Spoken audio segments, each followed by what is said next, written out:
안녕하세요, 혜원입니다. 오늘도 즐거운 하루 보내시기 바랍니다. 즐거운 도보 여행 시작하겠습니다. 오늘 배송지역 슈투트가르트입니다. 지금 첫 번째 도매상 배송 완료했고요. 바크낭에서 슈투트가르트로 들어갈 계획입니다.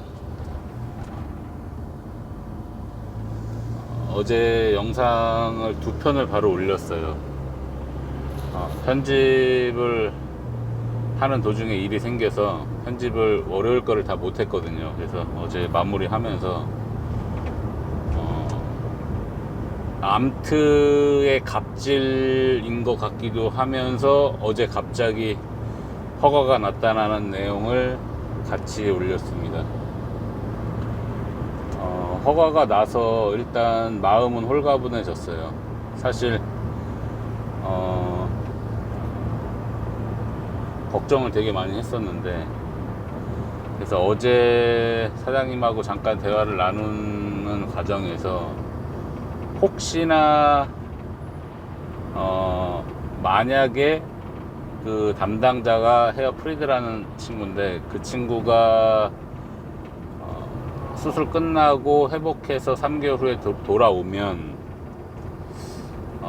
과연 가만히 지켜만 보고 있을까라는 생각이 저뿐만 아니라 사장님도 그 생각을 하신 모양이더라고요. 그래서 영업 정지를 3개월 후에 한 번 더 맞지 않을까라는 생각을 합니다. 물론 자기가 1년을 끌어왔지만 그래도 최고 담당자가 허가를 내준 거거든요. 근데 그거에 굴하지 않고 일단 자기가 또 영업 정지를 내릴 수 있는 권한자기 때문에 일단 지켜는 봐야 될 것 같아요. 그래서 어차피 뭐 추가적으로 강화가 된 내용 같은 경우는 반드시 지켜져야 할 내용이기 때문에 최대한 청소적인 부분이라든지 위생적인 면에 대해서 신경을 좀 써야 될 것 같습니다. 일단 허가를 받은 오케이가 승인이 난 상태이기 때문에 이제 뭐 더 이상 두부공장이 이랬습니다 저랬습니다 라는 내용은 이제 조금 줄어들 것 같기는 합니다. 그래서 오늘부터는 대략 뭐 언제까지인지는 잘 모르겠지만 제 얘기를 좀 하려고 해요. 어떻게 독일에 흘러 들어왔으며 어떻게 정착하는 과정까지 해서 제가 조금 말씀을 나누려고 합니다. 고생이 조금 많았죠. 2013년도에 독일 9월 19일 날 들어왔고요. 그 전에는 싱가포르에서 약 1년 6개월 정도를 살았어요. 뭐 돈이 많아서 싱가포르에서 산 건 아니고요. 우연한 계기로 싱가포르에서 1년 6개월을 살게 되었고, 좀 일하던 회사 사장님하고 좀 약속이 안 좋은 관계로 퇴사를 하게 됐어요. 그런 부분도 제가 나중에 다 설명을 드릴 거고요. 그리고 한국에서 떠나온 거는 2012년 2월 달에 떠나 나와가지고 내년 2월이면 딱 만으로 10년 되는 달입니다. 저는 처음에 외국에서 나와서 생활하는 것 자체를 아예 뭐 신경을 안 썼던 것 같아요. 그냥 외국이라고 하는 거는 그냥 한국에서 열심히 일하고 일해서 번 돈으로 그냥 해외여행 1년에 한두 번 가는 걸로만 생각했던 게 해외라고만 생각을 했거든요. 한국에 있을 때는 아는 동생들하고 같이 세무사 사무실을 운영을 했고요. 그때 여직원들하고 약속을 했던 게 우리 최소한 못해도 1년에 두세 번은 해외여행을 다니자라고 약속을 해놨기 때문에 그 약속을 위해서라도 열심히 일을 했어요. 그래서 그 약속을 지키기 위해서 열심히 일을 했고 또 여행을 많이 다녔고요. 그래서 외국에 대한 눈을 좀 많이 뜬 것 같아요. 아, 외국은 이렇구나 저렇구나. 근데 여행하는 기분하고 막상 살려고 나오다 보니까 그게 완전히 좀 틀리더라고요. 근데 거의 여행 다녔던 거는 동남아 쪽이었고요. 그래서 싱가포르에 일하러 가게 된 계기도 조금 색다르죠. 싱가포르에 가게 된 계기도 참 남달랐어요. 사실은 외국에서 막연하게 외국에 한번 나가서 살아보고 싶다라는 생각이 갑자기 어느 순간 들었거든요. 2011년도에요. 그리고 그때는 결혼한 지 얼마 안 됐고 아이가 태어난 지 얼마 안 돼서 그냥 바쁘게만 살았는데 조금 집안에 좀 문제가 조금 있었어요. 저희 부모님 문제도 있었고 제 문제도 좀 있었고, 그래서 그 방법을 돌파구를 찾으려면 한국에서 더 이상 살면 안 되겠다라는 생각이 들었거든요. 그래서 아내한테 우리 외국에 나가서 한번 살아보는 게 어때 물어봤거든요. 근데 아내도 그거에 대해서 뭐 싫은 내색은 없었어요. 그래서 흔쾌히 동의를 했고, 처음에 가려던 나라가 말레이시아였거든요. 말레이시아였는데 왜 그 나라를 선택을 했냐면, 뭐 외국에 대해서 아는 정보가 전혀 없다 보니까 아는 인맥을 좀 찾아야 되잖아요. 근데 이제 그때 마침 저 고등학교 동생이 말레이시아에서 가이드를 한다는 얘기를 듣고 거기를 한번 찾아갔습니다. 찾아가고 이만저만해서 나도 좀 외국에 나와서 살고 싶은데 뭐 할 만한 게 없겠니 물어보니까 그렇게 긍정적인 답변은 못 하더라고요, 이 친구. 처음에 이런 사업 저런 사업 생각을 해보다가 도저히 안 되겠더라고요. 그래서 이제 싱가포르라는, 어차피 싱가포르 말레이시아가 붙어 있기 때문에 고민을 하던 찰나에 저희 와이프한테 전화가 왔어요.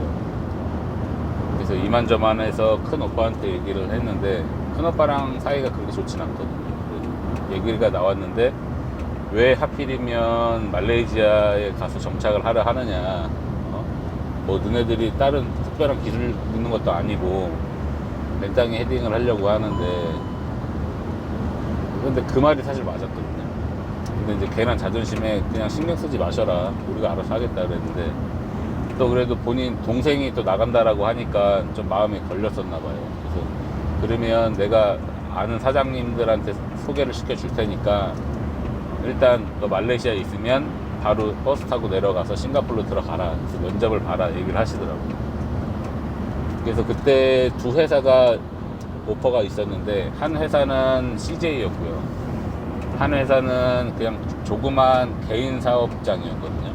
그래서 저보러 어느 업장이 더 너한테 맞겠냐 물어보시길래, 뭐 큰 회사도 좋긴 한데 큰 회사보다는 작은 회사 들어가서 같이 고생하면서 같이 키워나가는 것도 나쁘지 않을 것 같습니다 얘기를 해서 대기업을 일단 거절을 했어요.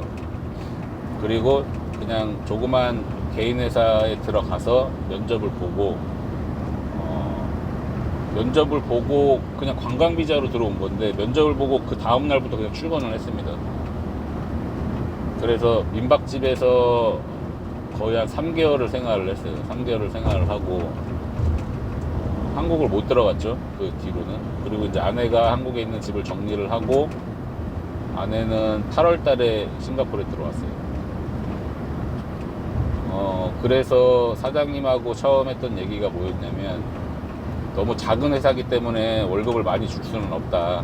하지만 뭐 이런저렇게 해서 영업을 해서 1년 매출액이 어느 정도가 되고 우리가 어느 정도 잘 이뤄내면 제가 원하는 월급을 맞춰주겠다 얘기를 하시더라고요.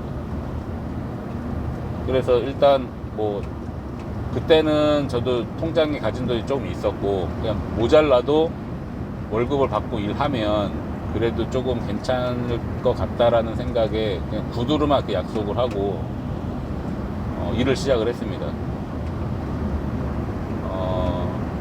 월급이라는 것 자체가 그 싱가포르라는 나라가 방값이 워낙 비싸기 때문에 방값 내고, 그 다음에 개인 뭐 이런 통신비라든지 그런 거 다 내고요.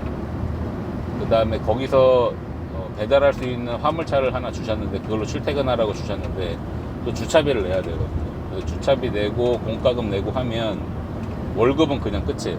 생활비는 저쪽으로 제가 갖고 있는 돈으로 생활을 해야 했었어요. 1년 동안. 그래서 저는 그 다음 1년을 보고 1년을 그렇게 투자를 해서 일을 한 건데, 그때 당시에 제가 몸무게가 최고치를 찍었을 때거든요. 진짜 살 많이 쪘거든요. 원래 직업군인 출신이라 살이 안 쪘었는데, 군대 제대하고 이런저런 일을 하면서 살이 많이 쪘었어요. 그래서 제가 최고 몸무게가 한 105kg까지 나갔었는데, 한 100kg 정도 때 싱가포르 갔던 것 같아요. 그래서 거의 싱가포르에서 한 3개월 동안 일을 하면서 거의 30kg 이상이 빠졌어요. 그래서 70kg가 안 됐는데, 그래서 몸이 되게 가벼워졌죠. 그래서 열심히 일하고 매출액도 많이 올라가고 영업도 잘 하고요. 미수금도 많이 없애고 해서 열심히 했거든요. 그래서 제가 거의 1년 다 됐을 때 이제 사장님이 연봉 조정을 한번 하는 게 낫겠다 얘기를 하셔가지고 저는 기대를 했어요. 이제 아이도 돌 지나서 바로 왔기 때문에 이제 유치원을 보내야 되는 상황이었거든요. 근데 싱가포르 유치원비가 그냥 노말 유치원비가 한 달에 800불인 거예요. 800불. 물론 US 달러가 아니라 싱가포르 달러긴 하지만 800불이었어요. 그래서 비싸가지고 일단 무조건 월급을 내가 원하는 만큼 받을 수 있다라고 생각을 했어요. 일단 사장님이 말씀하신 매출액의 2배 이상 더 달성을 시켰고, 미수금도 많이 줄여나갔고, 창고도 확장이 됐고요. 그것 때문에 정리도 잘 됐고, 그래서 나름 괜찮았거든요, 사실은. 근데 거기서 그때 사장님이 태클을 좀 거셨어요. 너가 원하는 월급을 줄 수가 없다 얘기를 하시는 거예요. 왜 줄 수가 없냐 물어보니까 내가 말했던 매출액이 아니라는 거예요. 분명히 다 알고 있었는데, 그래서 월급을 500불 올려주겠다라고 말씀을 하셔가지고, 근데 그러면 괜히 그 월급 때문에 옥신각신 하게 되면 서로 기분만 상하고, 어차피 비자를 받아서 일을 해야 되는 상황이기 때문에 비자 연장 안 해주면 그냥 저는 그냥 토사구팽 되는 거거든요. 그냥 버려지는 거거든요. 그러면 2년이라는 시간을 그렇게 허비하고 싶진 않았어요. 나를 인정해주는 데서 일을 하고 싶지, 그냥 그때그때 아쉬워서 일 시키고 좀 괜찮아지면 내쫓고 이렇게 일하고 싶진 않았거든요. 그래서 사장님한테 일단 알겠습니다 말씀을 드리고 일단 바로 얘기를 했어요. 그러면 올려주실 마음이 없으신 것 같은데, 그러면 저는 바로 그만두겠습니다 그 말씀을 드렸어요. 사장님 좀 당황을 했죠. 갑자기 그만둔다라고 하니까. 그 날짜는 아직도 안 까먹는 것 같아요. 2012년 7월 5일인가 그럴 거예요 아마.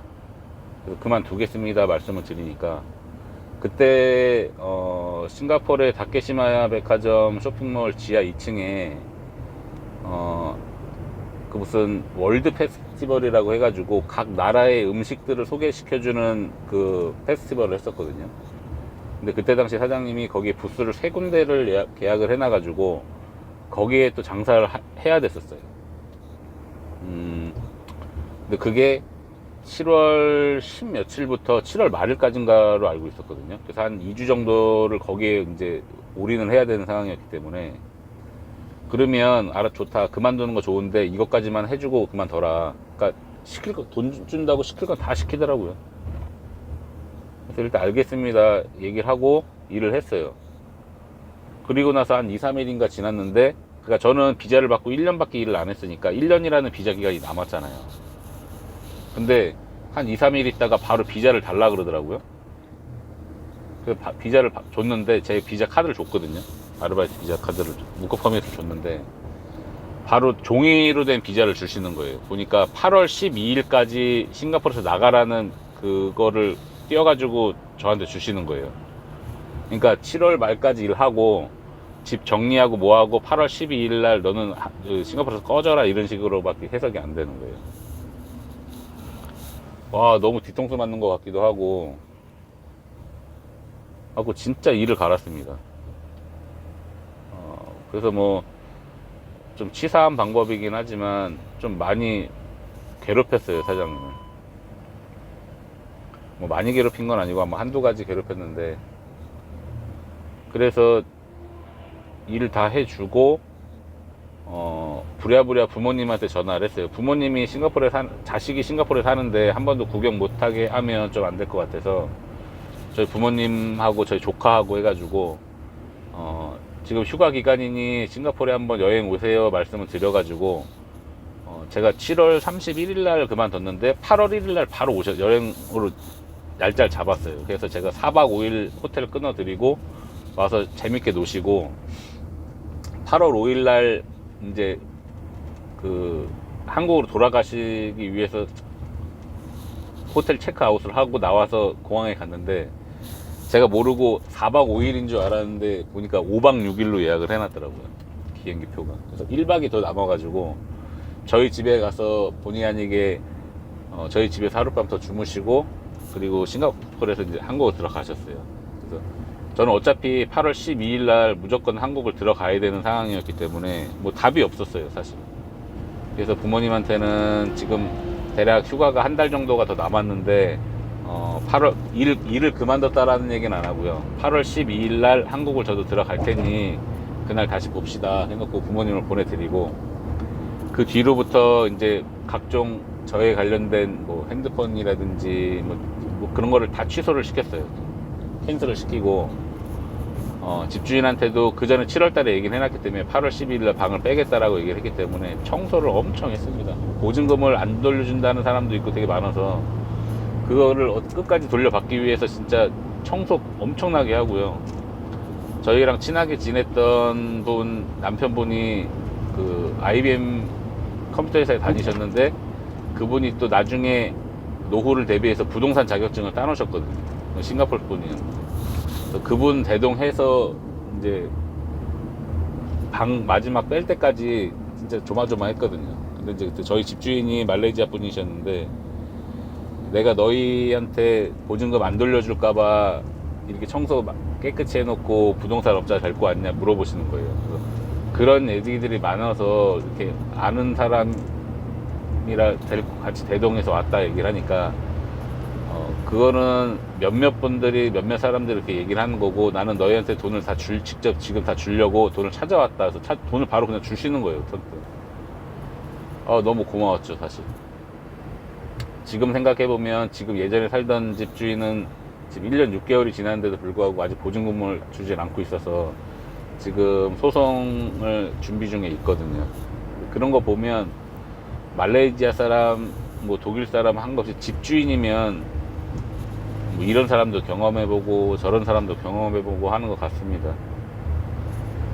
그래서 싱가포르에서의 짧은 1년 6개월의 생활은 그렇게 막을 내렸어요. 좀 더 디테일한 거는 뭐 차츰차츰 말씀을 나누기로 하고요. 싱가포르에서의 짧은 1년 6개월, 그 다음에 본의 아니게 일하면서 살이 빠진 다이어트 30kg는 참 뜻이 깊었죠. 아직도 싱가포르라는 나라는 아쉬워요. 너무 재밌었고 더웠지만 재밌게 살았던 것 같아요. 힘들었지만. 오늘 말씀은 여기까지 드리고요. 오늘 영상 여기까지 마무리 하겠습니다. 구독과 좋아요, 알림 설정 부탁드리겠습니다. 감사합니다. 안녕히 계세요. 추스.